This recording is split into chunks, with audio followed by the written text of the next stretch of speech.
Good morning, it's Hazel Jarvis, it's Art Online, and today we're going to do a landscape.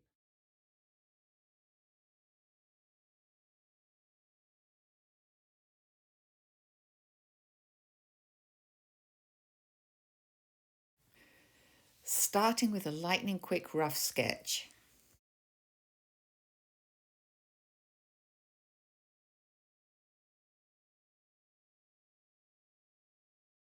So for our landscape, we are going out west to the high grasslands of northern New Mexico, and we're going to start with a very quick pencil sketch. I'm going to put in the mesa over here, and that's going to be my focal point, this.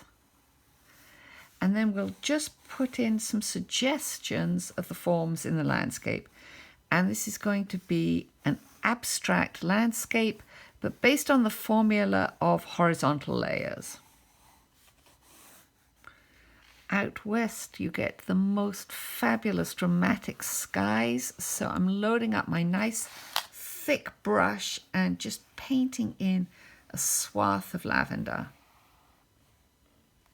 And while it's still wet, I'm going to put in some blue into that lavender and just let it bleed.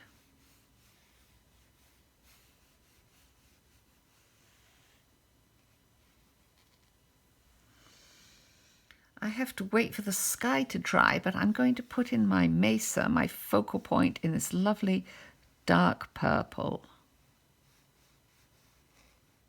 In the picture, we're seeing our landscape on a cloudy day, but I want to make my colours a little brighter, and I'm going to put in a little bit of pink. It's not terribly realistic, I know, but this is going to be an abstract landscape, and it's just going to stand in for the dry ground. And I basically want to link my shapes so they're not too spotty, and I want to kind of repeat the shapes. Dry grassland here, and I'm using this lovely yellow 43, my warm cadmium yellow. At this point, wherever I go, something is wet, so I'm going to just set it aside for a couple of minutes and let it dry. In the far distance, we can see the Rockies, so we'll put that in as sort of a smoky layer. So this is a little bit of the periwinkle mixed with a little bit of burnt sienna 46. It's a little dark, so I'll just put a little bit more periwinkle and a little bit more water in. So now I have a little bit of dirty orange on my brush, which is the orange just tucked down with a little bit of indigo. And I'm going to put in some of the grassland shapes. The countryside is spread out below me, so I have almost a quilt-like pattern. And as I put in these shapes, I consciously want to make them interesting. So I'm making this like a U shape.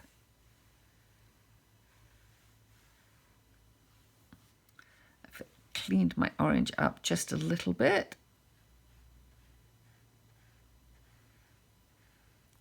And I'm bringing it down into the foreground.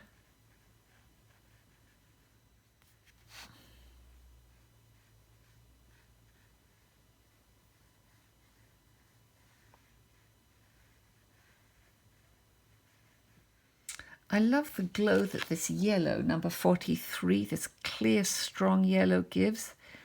So I'm going to put some more in the foreground over here.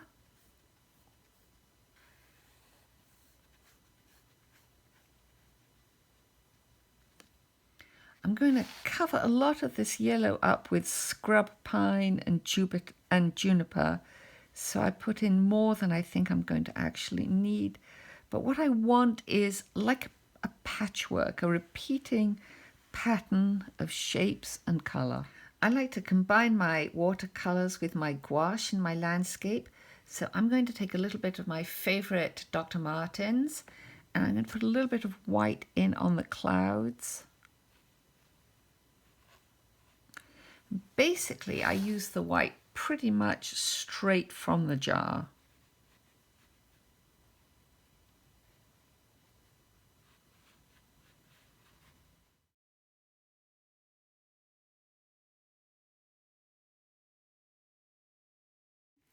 If I just leave the mesa like this by itself, it's too stark, so I'm going to introduce some of the purple in over here as if the landmass is continuing across the picture.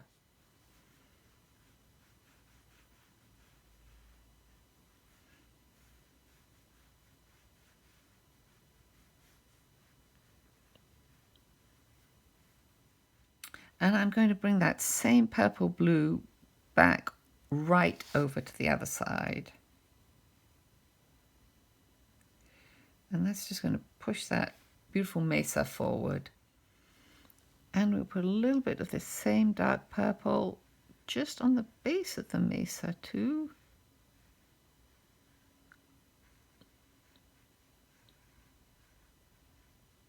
So now I want to put in some of the sort of scrubby dried vegetation, and that's the scrub pine and the sagebrush.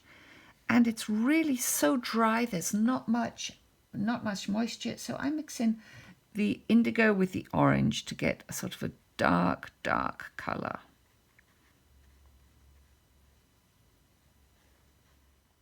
And I'm cutting into the pale yellow orange that we put in before so that I get the feeling of grasses blowing in the breeze.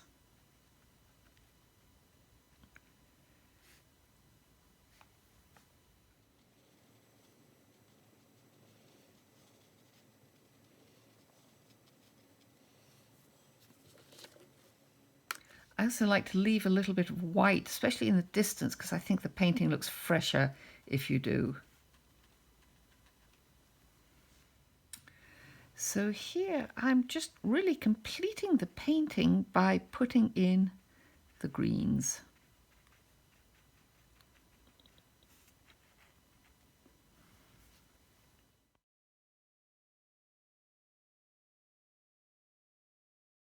End up just with some grasses in the front.